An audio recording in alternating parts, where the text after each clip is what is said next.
రంగారెడ్డి జిల్లా నాడిగూడ గ్రామంలో 111 పరిధిలోని 40 అడుగుల రోడ్డుపై అక్రమంగా ప్రీ కాస్టింగ్ పనులు కొనసాగుతున్నాయని స్థానికులు ఆరోపించారు.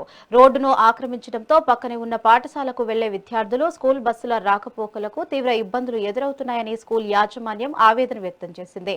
దీనివల్ల ప్రమాదాలు జరిగే అవకాశం ఉందని స్థానికులు ఆందోళన చెందుతున్నారు. ఇప్పటికైనా అధికారులు స్పందించి వెంటనే ఆక్రమణలను తొలగించాలి అని స్థానికులు కోరుతున్నారు.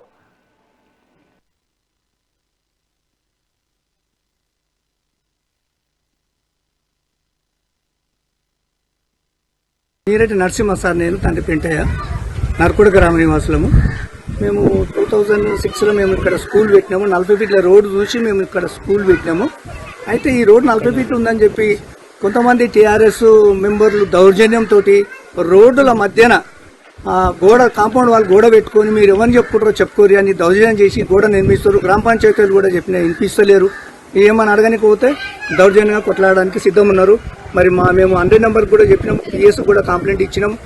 మరి దీని మీద ఎవరు యాక్షన్ తీసుకుంటారు? మరి ఇది అన్యాయంగా వదిలేస్తారా వీళ్ళని? వీళ్ళకు చట్టపరంగా న్యాయంగా మాకు న్యాయం చేయండి, వీళ్ళ మీద యాక్షన్ తీసుకోండి. ఏమాత్రం డిలే చేయకుండా మాకు స్కూల్ ఉంది కాబట్టి బస్సులకు రాకడ పోకడ ఇబ్బంది అవుతుంది. రోడ్డు ప్యాక్ చేసే మేము మా పరిస్థితి ఏంది ఎవరికి చెప్పుకోవాలి మేము? కాబట్టి మీరు దయచేసి ఈ గ్రామస్తులు కూడా ఎన్నోసారి విన్నవించినాము. ఇప్పుడు ప్రస్తుతం కడుతుంటే మేము ఆపమని చెప్తున్నాము.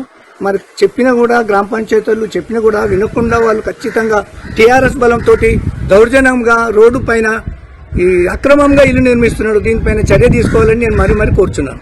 కూడా గ్రామ పంచాయతీ శంషాబాద్ మండల్ గ్రామ పంచాయతీ వాళ్ళు ఏమంటారు? ఆ గ్రామ పంచాయతీ కూడా మేము కంప్లైంట్ ఇచ్చినాము. వాళ్ళు సెక్రటరీ ట్రైనింగ్ లో ఉన్నాడు, అక్కడ కారోబార్కి ఇచ్చినాము. ఆయన ద్వారా అపాయింట్మెంట్ తీసుకున్నాము. అయితే ఆడ కూడా వచ్చి అతను కూడా దౌర్జన్యంతో మాకు ఏం చేసుకో అని టీఆర్ఎస్ బలంతో మాకు ముందుకు రాకుండా మాకు రోడ్డుకు అడ్డంగా అక్రమంగా రోడ్లు నిర్మించి మాకు ప్రజలకు మాకు స్కూల్ విద్యార్థులకు కూడా ఇబ్బంది పెడుతున్నారు. కాబట్టి దయచేసి మా యందు దయచేసి చిన్నారుల యందు దయచేసి ఇటు నిర్మాణాన్ని ఆపి మాకు న్యాయం చేస్తారని కోరుచున్నాను. నీరటి నరసింహ.